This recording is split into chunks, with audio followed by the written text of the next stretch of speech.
All right, listen to this, and then we'll come back to address it. Listen to this real quick.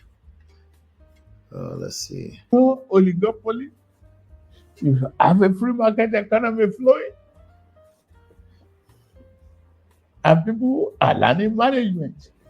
My friend used to have about. He bragged to me he has a 5 Rolls Royce. Rolls Royce. Are you helping him? Wait now.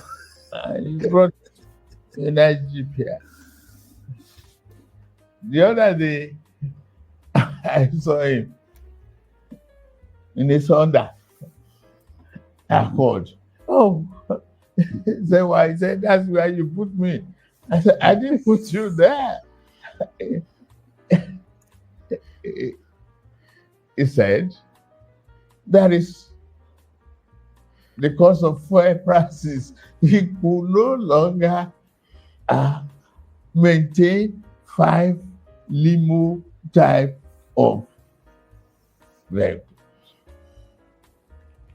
Okay, all right. So I'm gonna do a quick recap of there's some high points courtesy of the Guardian. Yeah, but please, before you go into the highlights coming from some, let me also tell you that the point being made by President Bola Ahmed Tinubu Yes. in that cut of tape that you have just played to the public, Right. honestly, practically demonstrates his poor understanding of the Nigerian economic or the dynamics of Nigerian economy. Mm. Yeah, what it was practically no monopoly, no oligopoly, and all that. Now, it was drumming up last night. Even a self-confessed evil genius like Ibrahim Badamasi Babangida said, openly confessed to Nigerians that Nigeria's economy had defied logic. So Bola Tinubu, thinking that he understands the dynamics of Nigeria's economy more than the rest of us, is only parading himself as a comedian when it comes to the political economy called Nigeria. You know why I say that? He thought leaving everything to the forces, to market forces, would ordinarily lead to a situation in which supply would get to a saturating point, and then prices will begin to crash. Not so fast. That is not applicable to Nigeria. Elsewhere, it may happen. Nigeria, it goes up, it defies the law of gravity. It keeps going up, eh? That is just it. You cannot see. I have an understanding of both micro and macroeconomics beyond ordinary level. But at ordinary level, I think I can boldly brag that I made an A in economics. So for anybody to want to tell us that all things being equal, but what we are saying is that in Nigeria, all things will never be equal. And so to continue to daydream that market forces would compel a crash of prices in Nigeria. Honestly, you could see the quandary, the kind of confusion that was visibly written on the face of Mr. Babajide Otitoju.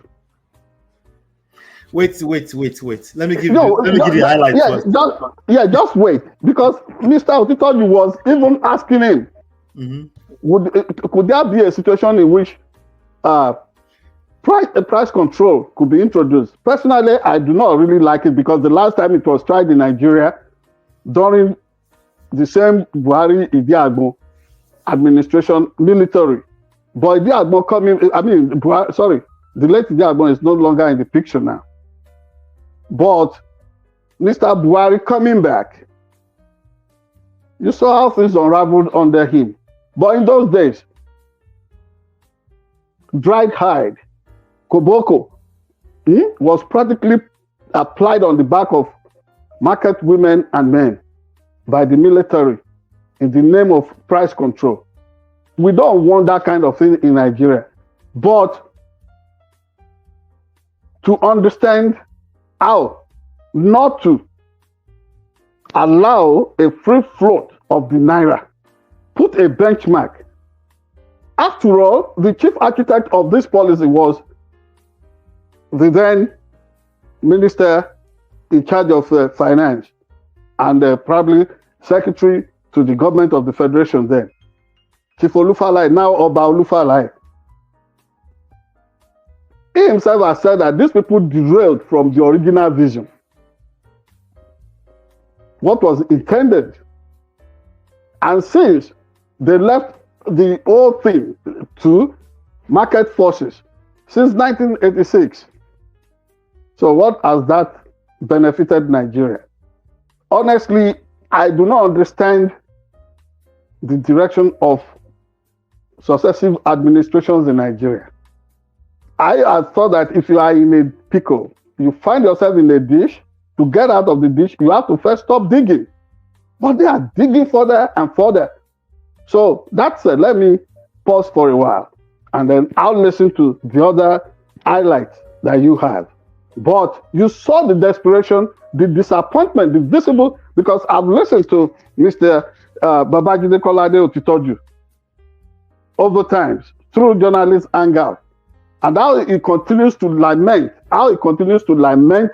the Darwinian instinct of the Nigerian, the middlemen in Nigeria, the Yalojas, Babalojas. And I've seen them practically at work, even as a traditional chief. Honestly, those people, left for them, there will be no humane treatment for the mass of our people. But even as Mr. Otitoju was pushing that question yesterday, you saw the grandstanding, the inexplicable arrogance of power, naked, raw display of power on parade from President Bola Ahmed Tinubu. And let me tell you, nobody is an island of wisdom. He will need the contribution of every Nigerian concerning this. Beyond his cabinet, how about the academia, people in the media, and the truth tellers all over the country? So, let me take a pause and listen to the highlights you want to bring up. Wait, are you sure you're ready to take a pause? Are you ready to take a pause? That's what I'm taking here. Tell me how you really feel, Chief, about this issue. First of all, what are we talking about? I know who Tinubu is. I don't know who Otitoju is. Yeah, because I don't know what we're talking about. What we're talking about is the presidential media shot, the maiden presidential media shot that took place yesterday. You said, "Am I ready for a pause?" Let me take that pause. You don't want to tempt me to pushing further and further. Yeah. I'm going to give you the highlight, and then you can make a few more comments on it, and then we can move on to the other stories, right? So the Guardian have these high points of the presidential media chat from yesterday. I guess one of the journalists that was on there is Otitoju. I guess the person I recognized was Ruben Abati. Yeah, the president referred to as Ruby. Oh wow! And Rufai was going viral today. Rufai and Sheung from Channels TV were going viral today because they were saying that they should have been the one asking the president questions and not the old folks. But anyway, so budget and borrowing. Number one, on budget and borrowing, and I quote: "Borrowing is not criminal. There's a mismatch in expenditure and revenue. There's need to address infrastructural deficit. In the last 3 months, I have not taken a penny from NNPC to meet the country's obligations. Without ways and means, we have done well. On tax reform is here to stay. We cannot continue to do what we did in the yesteryears in today's economy. On fuel subsidy removal, and I quote, I don't have any regrets whatsoever in removing the subsidy. It's necessary. We cannot spend our future generations' investment. We were not investing. We were just deceiving ourselves. The reforms are necessary. On bloated cabinet, and I quote, I'm not prepared to bring down the size of my cabinet.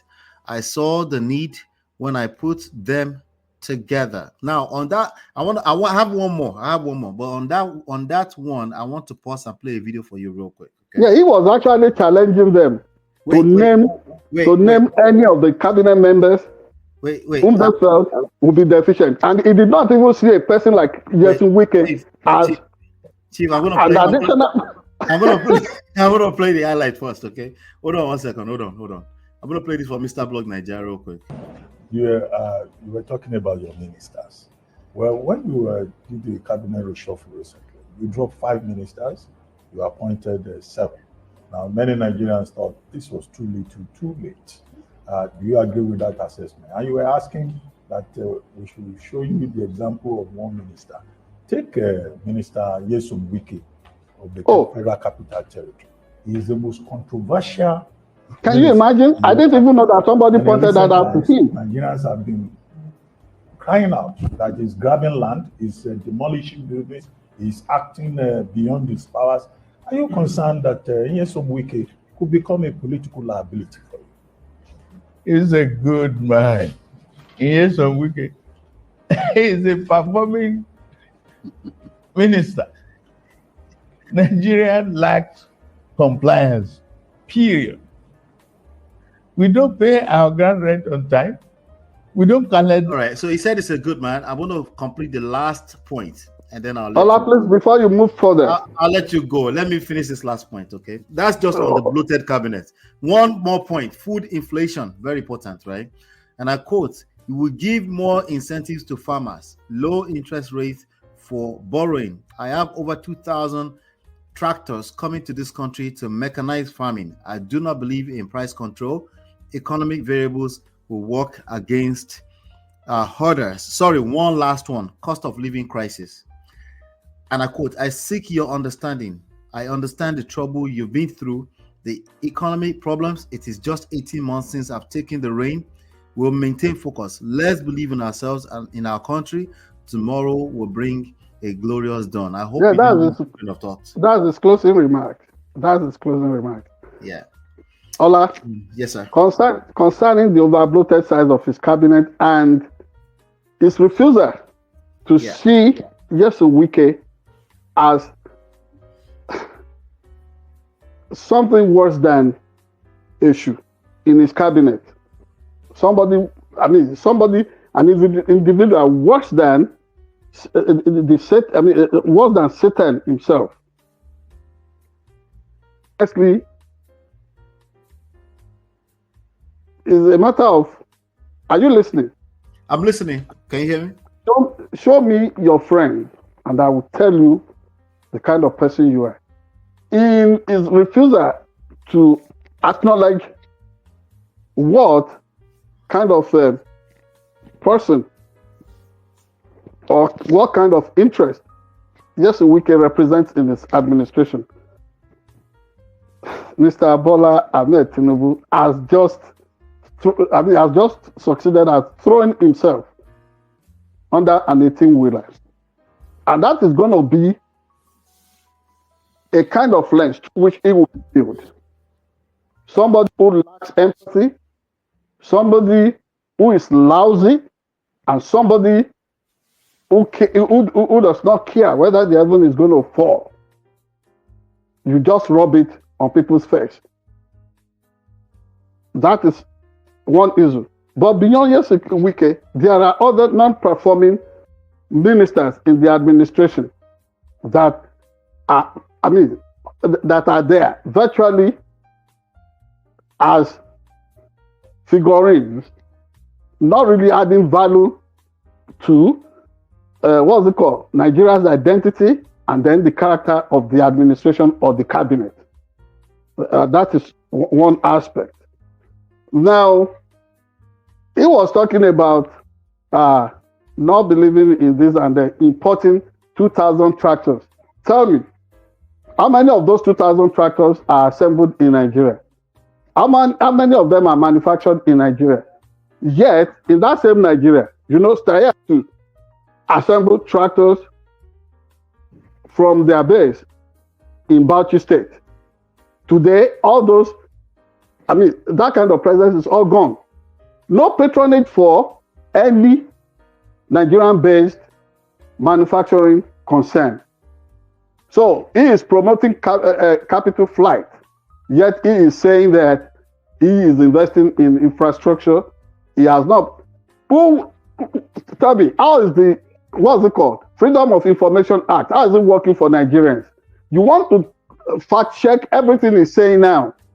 You are going to run into a brick wall. There is no openness. And this is not even personal. In as much as I am saying people should give him a chance to try his best, but he cannot also turn Nigerians or Nigeria to his experimental laboratory. He ought to have been prepared for the job from day one. What he did, which he finds so difficult, he's not showing remorse on it. He finds it so difficult to acknowledge the mistakes he made. It's almost like I've told you repeatedly, announcing that subsidy is gone at his swearing in, at his inauguration as president, was almost the equivalent of putting an erratic finger or erratic individual or leader in charge of the nuclear button of any major superpower country. That is what he did. The moment he made that announcement, look at how Nigeria's economy has since been on a free fall. There are other things that we could say. The only thing I find commendable, yes, Rufai Hosseini, Shehu Kimbaloye, new generation journalists. They are not just the only people that were shortchanged by bringing or parading old hands. Of course, you cannot describe somebody like Amao Ogun as an old generation journalist. No. And there are some people on that panel that represented, what do you call them? That you would look at as protocol journalists. I don't think Dr. Ruben Abati is one of such, because he is progressively minded. But sometimes I find it so disturbing, and I'm so uncomfortable with the positions he takes, because he wants to push the law. After all, the law is meant to serve the interests of humanity. It's meant to serve man, not man for the law. And so, if there is no humane touch to the implementation of any law, and then the law becomes a burden on society and then individuals, are you going to continue to praise the relevance of such laws? That is the reservation I have about the positions often taken by Mr. Ruben Abati. Shehu Kimbaloye and what's his name? What's his name? Rufai Hosseini are not the only ones that got shortchanged. How about the new media? Did you find the mention of a single online news organization there? There's no podcasters. There's no podcasters. There's no people. No blogger. No Sahara reporters. No SharpEdge News. No Point Blank. No Uhu Online. No African Examiner. No Village Extra. You don't have per second news. These are credible, pioneer Nigerian American online media organizations. The only other thing I love about this is the fact that at least an effort has been made to make sure that TINUBU does not talk to Nigerians through filters, as was the case under Buhari. Anyway, it would even have been a waste of time to allow, to want to even allow Buhari, because each time he was always micromanaged. Each time he said he was addressing or having media chat for Nigerians. We know of presidents in Nigeria that will not talk to any Nigerian media organization. At least some progress was recorded concerning the battery of journalists or the panel that interviewed him yesterday. And then I saw a movement away from, anyway, these days I don't know the relevance of NTA, unless they want to continue to make Nigeria look like an enclave, like that of a USSR, where everything has to be done through. I don't even know why they should continue to keep NTA, because gone are the days when they, Radio Nigeria, Voice of Nigeria, NAN, dominated the Nigerian media space. Online media organizations like ours took the charge, and you have seen the response from privately owned media houses in Nigeria. Yes, quite a large assemblage of professional journalists, but some people were there that ought not to be there. I won't name names. Good outing, good optics. The only person that screwed it up was Mr. President himself. He's not acknowledging what Nigerians are going through. Even look at the way he minimized the tragedy of Stampede. What are your thoughts about the Rolls-Royce comparison with the Honda, the story, the Honda? Yeah, what is that saying about him? He's a bad friend. He is a bad friend. Why would he bring the plight of his friend to national attention that way? He didn't mention the name. So, I was giving an example. Yes. How many of his own Rolls Royce has he traded for Honda Accord? He himself as president. That's a bad parallel. If he does not know, instead of changing, he himself changing from Rolls Royce to Honda Accord. Bola TINUBU, what has he done? Upgraded is a presidential, what's it called? Jet fleet. Instead of pursuing conservation, what did he do? Akinola Aguda House. What has become a drain and a conduit for individuals like Yesu Wike, whom he continues to protect in his cabinet. What did they do? Needless waste of national resources. Humongous amount of money. Pull down what was originally built. White House has been there for how many years? Has anybody, if you want to refurbish, give facelift, continue to maintain the structure. They did not do that to the original Akinola Aguda presidential house in Abuja. They pulled it down and now what you have there is a replacement that has no historical value. No, honestly. And these are people who are promoting tourism and what have you.